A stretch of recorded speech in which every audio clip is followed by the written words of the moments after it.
అందరికీ praise the lord. దేవుని వాక్యంలో నుండి ఒక మాట. మత్తయి సువార్త 28వ అధ్యాయము 20వ వచనం. ఇదిగో నేను యుగ సమాప్తి వరకు సదాకాలము మీతో కూడా ఉన్నానని వారితో చెప్పెను. మత్తయి సువార్త 28వ అధ్యాయము 20వ వచనము.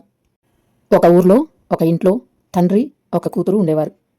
తన తండ్రికి ఆరోగ్యం బాగాలేదని చెప్పి ప్రార్థన చేయించడానికి ఆ కుమార్తె పాస్టర్ గారిని ఇంటికి పిలిపించింది. పాస్టర్ గారు వాళ్ళు ఇంటిలోనికి వచ్చే సమయానికి అక్కడ ఒక కుర్చీని సిద్ధంగా ఉంచారు. అది చూసిన పాస్టర్ గారు, ఏమిటి, నేను వస్తున్నాను అని తెలిసి ఈ కుర్చీని నా కోసమే వేయించారా అని అడిగారు. లేదు పాస్టర్ గారు, మీకోసం కాదు అన్నాడు ఆ తండ్రి. మరి ఇంకెందుకు, మిమ్మల్ని పరీక్షించడానికి వచ్చే డాక్టర్ గారి కోసమా అని అడిగారు పాస్టర్ గారు. ఈలోపు వాళ్ల కుమార్తెను ఎవరో పిలిచినట్లుగా అనిపించి పాస్టర్ గారితో, మీరు మాట్లాడుతూ ఉండండి పాస్టర్ గారు, ఇప్పుడే వస్తాను అని చెప్పి బయటకు వెళ్ళిపోయింది.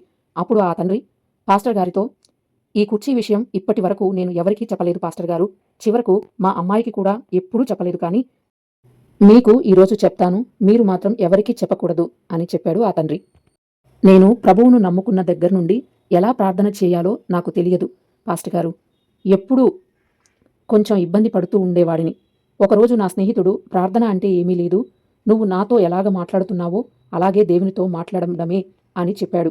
ఆ రోజు నుండి ఈ రోజు వరకు దేవుడు ఇచ్చిన వాగ్దానాలన్నీ, ఇదిగో ఈ కుర్చీలో యేసయ్య కూర్చుని ఉన్నాడు అని విశ్వసించి మీతో మాట్లాడుతున్నట్లుగానే రోజు ఆయనతో మాట్లాడుతూ ఉంటాను పాస్టర్ గారు. అతని విశ్వాసమును చూసిన పాస్టర్ గారు బహు ఆశ్చర్యపడి ఆనందముతో అతని నిమిత్తము ప్రార్థన చేసి వెళ్ళిపోయారు. అలా 2 రోజులు గడిచిన తర్వాత అతని కుమార్తె పాస్టర్ గారికి ఫోన్ చేసి, మా నాన్న చనిపోయారు అని చెప్పింది. అప్పుడు పాస్టర్ గారు, అమ్మ, మీ నాన్నగారు ప్రశాంతంగా చనిపోయారా అని అడిగారు.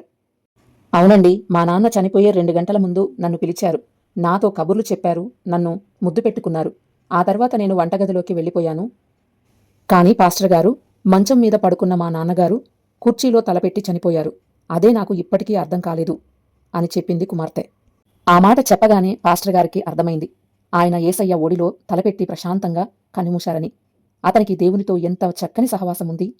ఓ ప్రియ విశ్వాసి, మనలో అనేక మంది ప్రతిరోజు వాక్యం చదువుతుంటారు, ప్రార్థన చేస్తుంటారు, కానీ దేవునితో ఏకాంత సహవాసము కలిగి ఉండరు. దేవునితో మాట్లాడే అలవాటు అనేది ఉండనే ఉండదు. ఆయన మాట్లాడితే వినే అనుభవం కూడా ఉండదు.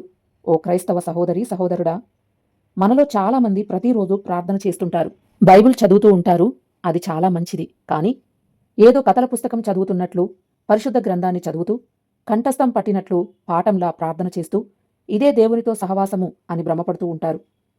అతనికి దేవునితో సహవాసము ఉంది కాబట్టి రోగములోనూ మరణ సమయంలోనూ ఎంతో సంతోషంగా, సమాధానంగా, ఆనందంగా ఉన్నాడు. కానీ ఈనాడు మనలో అనేక మందికి ఇట్టి సహవాసము లేదు. కాబట్టి ప్రతి చిన్నదానికి ఉలిక్కి పడుతూ ఉంటాం, కంగారు పడుతూ ఉంటారు, భయపడుతూ ఉంటారు.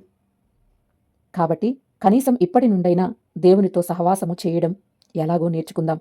ఆయన అనుగ్రహించే నెమ్మదిని, శాంతి, సమాధానమును పొందుకుందాం.